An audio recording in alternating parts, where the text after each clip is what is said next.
Ever feel like you're just like drowning in emails and to-dos?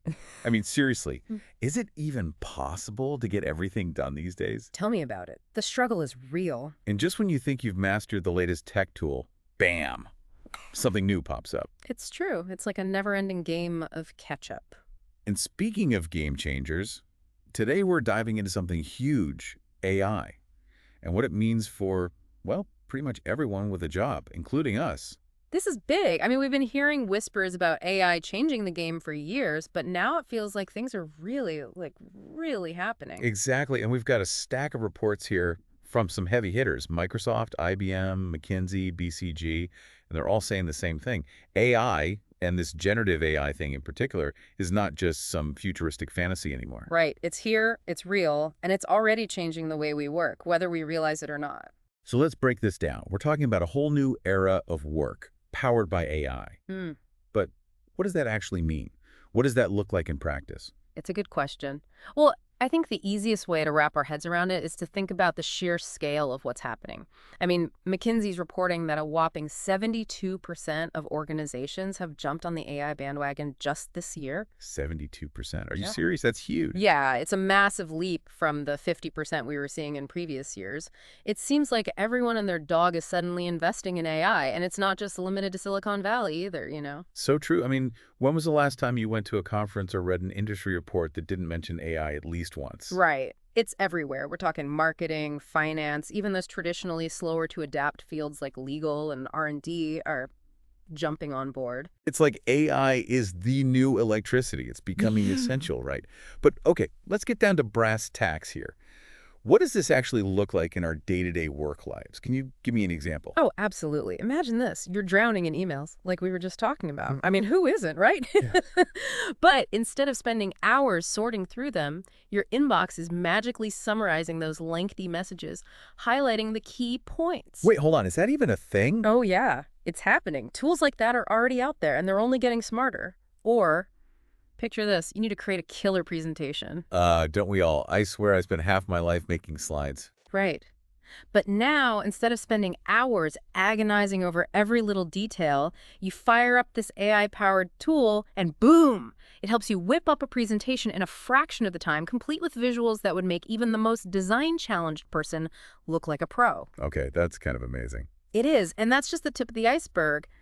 Microsoft's research actually found that people who are using these AI tools, they're spending way less time on those tedious tasks. Like, for example, they found folks using Copilot are spending 11% less time battling their inboxes. 11%. That's like an extra hour a day. Think of all the things you could do with an extra hour. Exactly. And it's not just about freeing up time, it's about freeing up mental energy.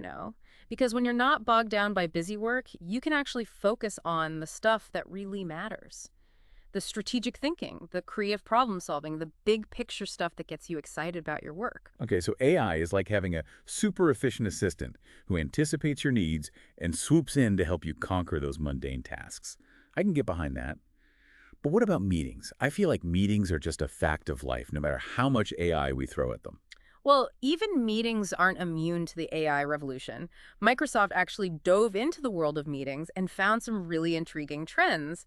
It turns out AI is even changing how we meet and collaborate, which I think is pretty cool. Okay, tell me more. How's that working? Well, they found that some teams actually saw meeting attendance go up after they started using AI tools. Wait, seriously, more meetings? Yeah, it sounds counterintuitive, but think about it. When meetings are actually productive, when they're efficient and packed with valuable insights thanks to AI-powered assistants, maybe people are more likely to actually show up and engage. Okay, that actually makes sense. So no more dreading those hour-long meetings that could have been a 5-minute email. Exactly. And on the flip side, they also found that some teams ended up having fewer meetings overall because, get this, information was flowing more seamlessly. So AI is basically taking over the role of that one person who always forgets to share the meeting notes, causing a whole chain reaction of follow-up emails and side conversations. Exactly. And that's what's so exciting about this whole AI thing. It's not just about automating tasks or making things faster. It's about reimagining how we work, how we connect, how we collaborate. It's about creating a world where work is less about the grind and more about the flow. Okay, so AI is already shaking things up, even in the meeting room. Yeah. But let's step back for a second, because this whole AI revolution has got me thinking. Yeah. What does it mean for, us, the actual workforce? I mean, it's almost like there's this new language emerging, and if you don't speak it, you're going to be left behind. It's a valid concern. It's not so much about becoming a coding whiz overnight, though of course that wouldn't hurt. It's more about developing what experts are calling AI aptitude. AI aptitude, so like AI for dummies. Well, not exactly. It's more like, think of it this way. You don't need to be a master chef to use a microwave, right? I mean, unless you count making popcorn. But yeah, I get your point. It's not about being an expert in the technology itself, but you need to know how to operate it effectively to get the outcome you want, right? Right. So like understanding the basic functions, when to use which settings. Got it. Exactly. It's the same with AI. It's about understanding these tools, what they can do, what their limitations are, and how you can actually use them strategically, especially in your field. And this is important because get this. Microsoft's research, they found that 66% of leaders, like the people making hiring decisions, they wouldn't even hire someone if they don't have these basic AI skills. 66%. You're kidding. Nope. That's more than half of them.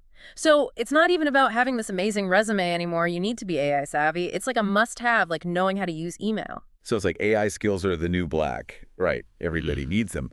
But here's the thing. If companies are struggling to find people who are already fluent in AI, are they at least, I don't know, investing in training their existing employees?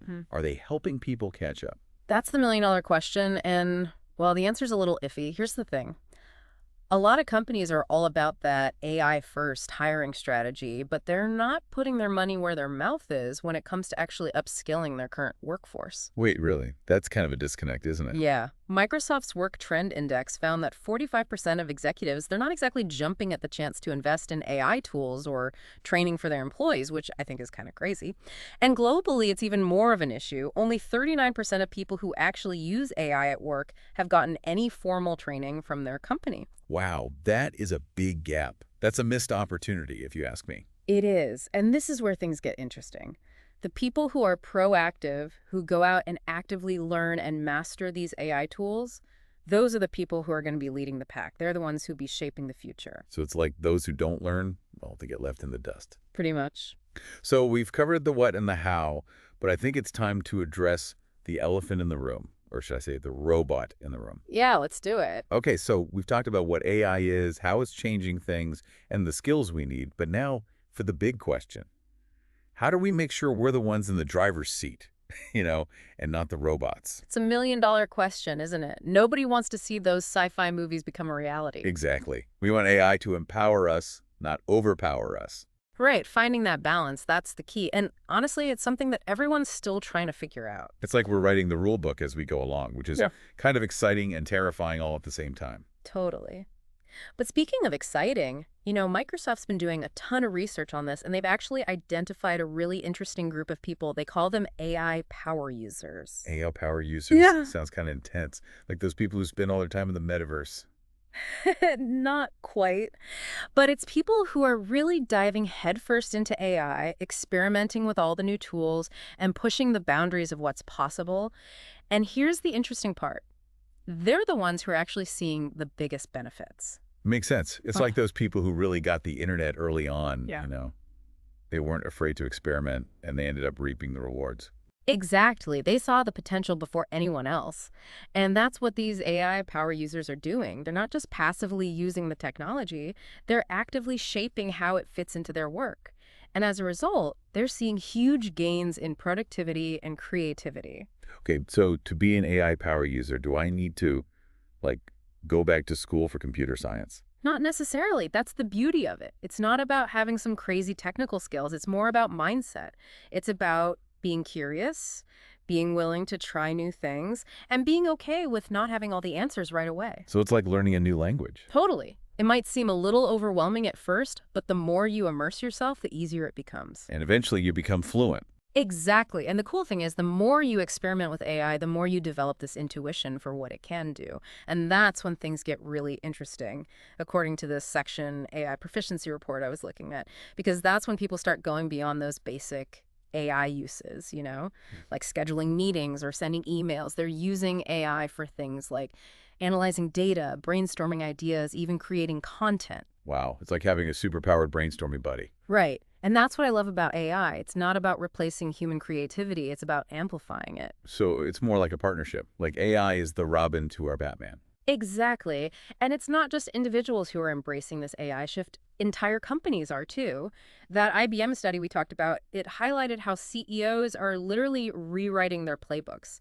They're not just trying to integrate AI into their existing business models, they're using it to completely rethink their strategies, find new opportunities, even create whole new business models. It's like they're not just keeping up, they're creating the future. Exactly. And that takes guts. It takes a willingness to embrace the unknown and experiment. And let's be real, it takes some bravery to hand over some control to machines.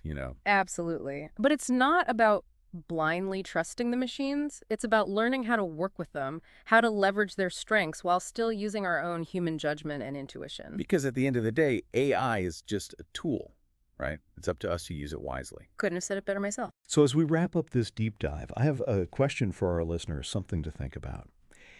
If AI can now do so many things we used to think only humans could do, what does it even mean to be a valuable employee in this new world? What makes us stand out? It's a question with no easy answers, but it's something we all need to be thinking about. Thanks for joining us today. Until next time.